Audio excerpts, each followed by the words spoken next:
Hi, this is Jonathan Gardner. I'm going to teach a course on electrodynamics. This is what I learned when I went to college and studied as a physics major. This is real electrodynamics. This isn't hand waving and smiles and happiness and pretending you know when you don't know.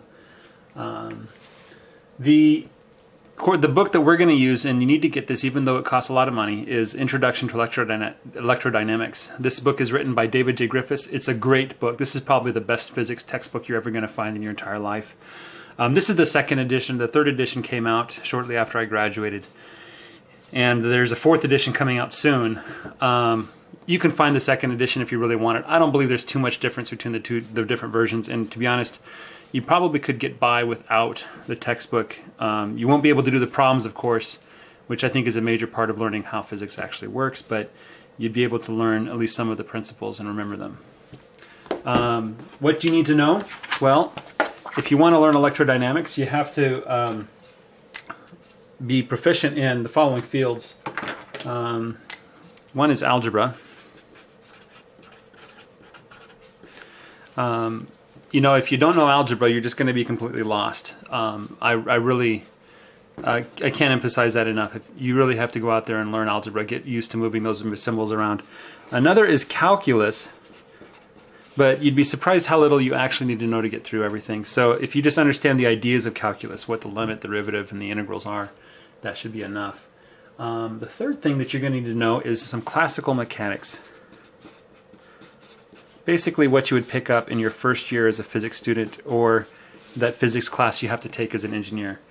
So this is the F equals ma stuff, 1/2 mv squared, some of the rotational kinematics, and some of the basic principles of how physics works. And the reason why you have to take that is you have to understand what mass and velocity and acceleration really mean, and you kind of have to have a feeling for how physicists approach problems versus mathematicians. And the last thing you're going to have to need is you're going to have an open mind.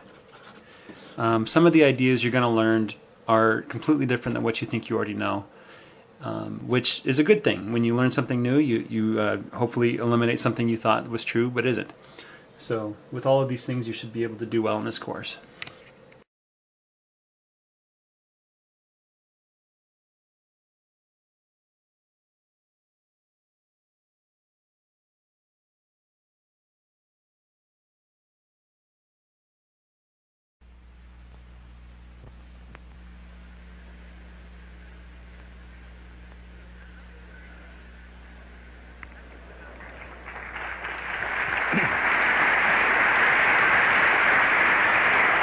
Hi. I can see the audience tonight, so I can see also from the size of it, which last time was a black spot in front of my eyes, that there must be many of you here who are not thoroughly familiar with physics, and also a number that are not too versed in mathematics, and I don't doubt that there are some who know neither physics nor mathematics very well. That puts a considerable challenge on a speaker who is going to speak on the relation of physics and mathematics, a challenge which I, however, will not accept.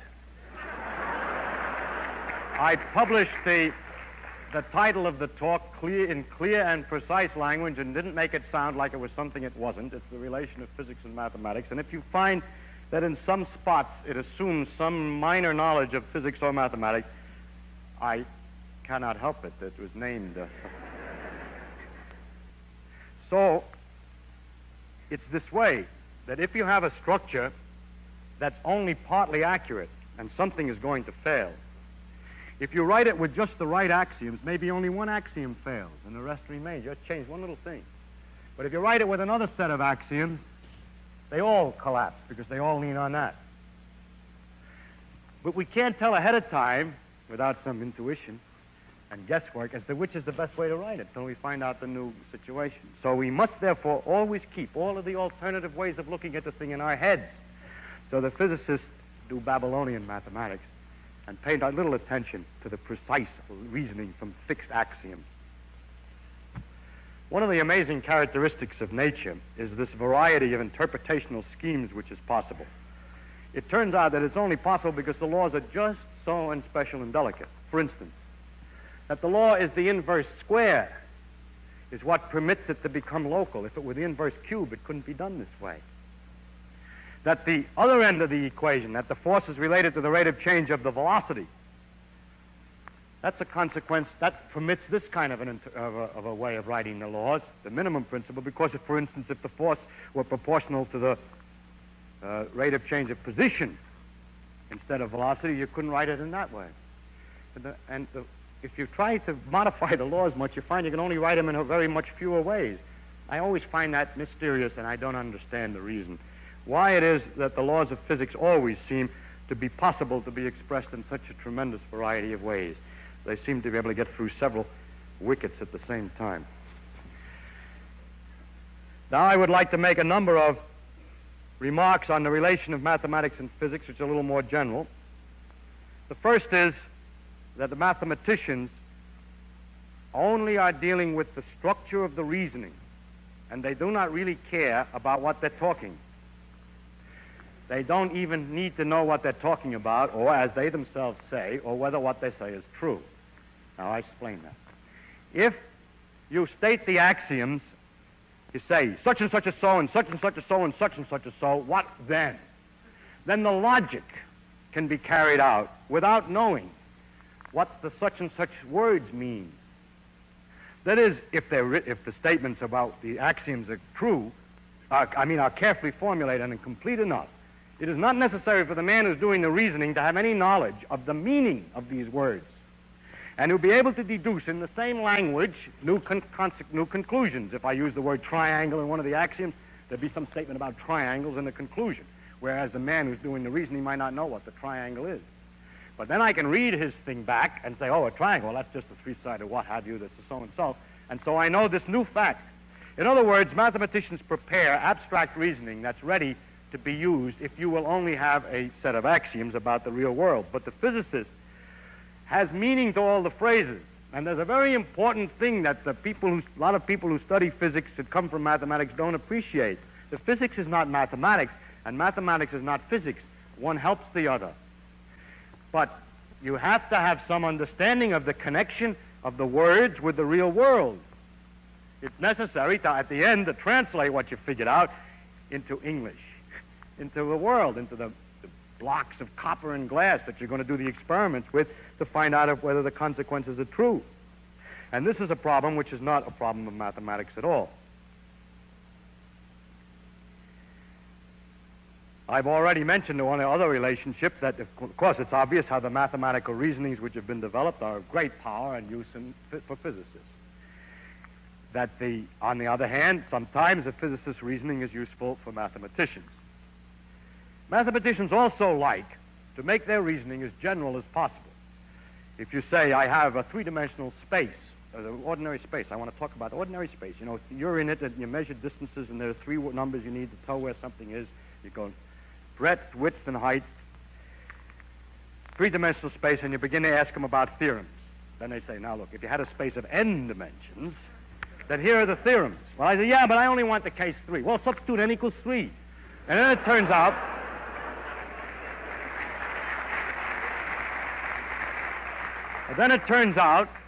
that very many of the complicated theorems they have are much simpler because it happens to be a special case. Now, the physicist is always interested in the special case. He's never interested in the general case. He's talking about something. He's not talking abstractly about anything. He knows what he's talking about. He wants to discuss the gravity law. He doesn't want the arbitrary force case. He wants the gravity law. And so there's a certain amount of reducing because the mathematicians have prepared these things for a wide range of problems, which is very useful. And later on, it always turns out that the poor physicist has to come back and says, excuse me, when you wanted to tell me about the 4 dimensions.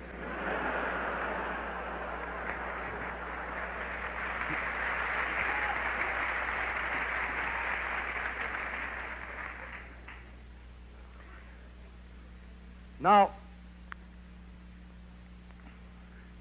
another item that's interesting in this relationship is the question of how to do new physics.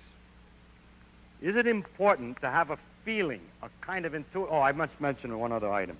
When you know what it is you're talking about, that these things are forces, and these are masses, and this is inertia, and this is so on, then you can use an awful lot of common sense seat of the pants feeling about the world. You've seen various things. You know more or less how the phenomenon is going to behave. Well, the poor mathematician, he translates it into equations, and the symbols don't mean anything to him, and he has no guide but precise mathematical rigor and care in the argument. Whereas a physicist who knows more or less how the answer is going to come out can sort of guess part way and go right along rather rapidly. The mathematical rigor of great precision is not very useful in the physics, nor is the modern attitude in mathematics to look at axioms. Now, mathematicians can do what they want to do. One should not criticize them because they are not slaves to physics. It is not necessary that just because this will be useful to you, they have to do it that way. They can do what they will. It's their own job. And if you want something else, then you work it out yourself. The next point is the question of whether we should guess, when we try to get a new law, whether we should use the seat of the pants feeling and philosophical principles. I don't like a minimum principle, or I do like a minimum principle, or I don't like action at a distance, or I do like action. The question is, to what extent models help? And it's a very interesting thing. Very often models help, and most physics teachers try to teach how to use these models and get a good physical feel for how things are going to work out. But the greatest discoveries, it always turns out, abstract away from the model. It never did any good. Maxwell's discovery of electrodynamics was first made with a lot of imaginary wheels and idlers and everything else in space. If you got rid of all the idlers and everything else in space, the thing was okay. Dirac discovered the correct laws of quantum mechanics for relativity quantum mechanics simply by guessing the equation. And the method of guessing the equation seems to be a pretty effective way of guessing new laws. This shows, again, that mathematics is a deep way of expressing nature, and attempts to express nature in philosophical principles or in seat-of-the-pants mechanical feelings is not an efficient way. I must say that there is possible, and I've often made the hypothesis, that physics ultimately will not require a mathematical statement, that the machinery ultimately will be revealed, just a prejudice like one of these other prejudices. It always bothers me that in spite of all this local business, what goes on in a tiny, no matter how tiny a region of space, and no matter how tiny a region of time, according to the laws as we understand them today, takes a computing machine an infinite number of logical operations to figure out. Now, how can all that be going on in that tiny space? Why should it take an infinite amount of logic to figure out what one stinky tiny bit of space-time is going to do?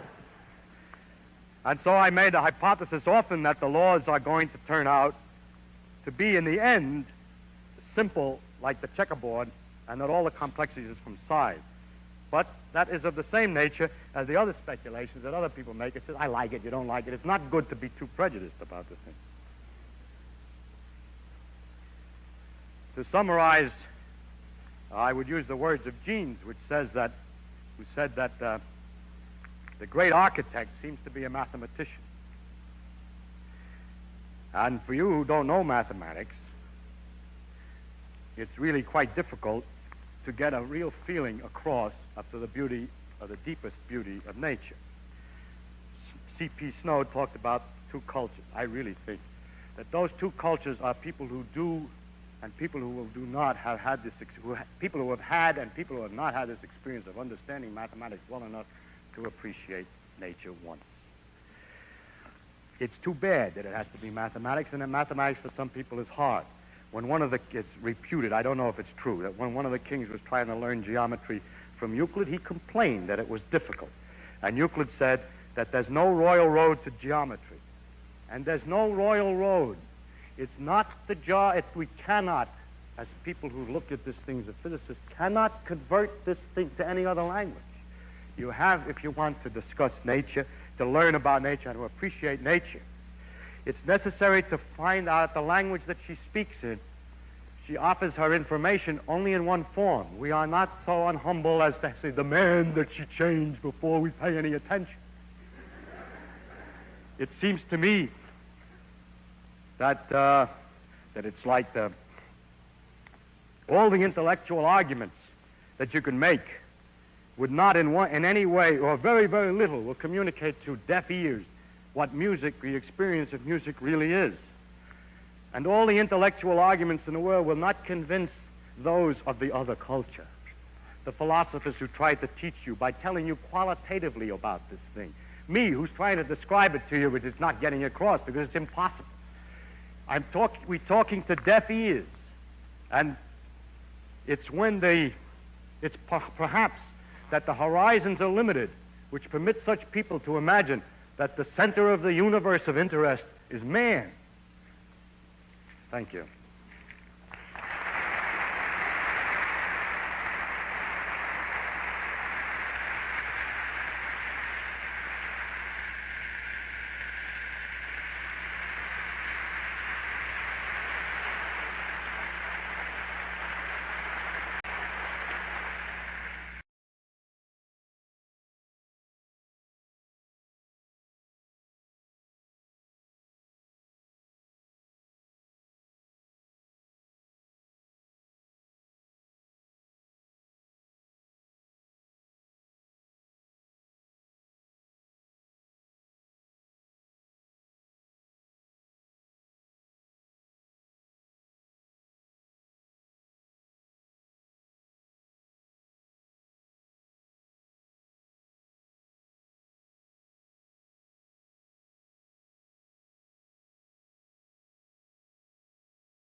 The story of these strange lights in the sky began one night in 1973, when a U.S. Air Force pilot named Ronald Williams was surprised by an unusual sight.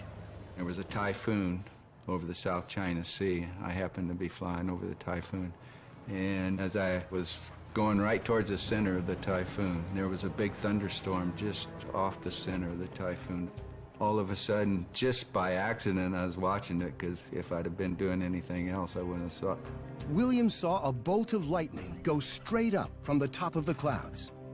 When it came up, I happened to be watching it, and I just watched it go up. I reported it, and nobody had believed me. They said lightning don't go straight up. Has a discharge on something. But it turned out that Williams was not the only pilot to see lightning emerge from the top of a cloud and shoot upward towards space. As sightings accumulated, they became a part of aviation folklore, rare and unconfirmed events that hovered just outside the boundaries of real science. Until another chance sighting provided more evidence. A fellow by the name of Jack Winkler had some detectors out. He was looking for something else, but he discovered them by accident with equipment that was operated on dark nights in Minnesota.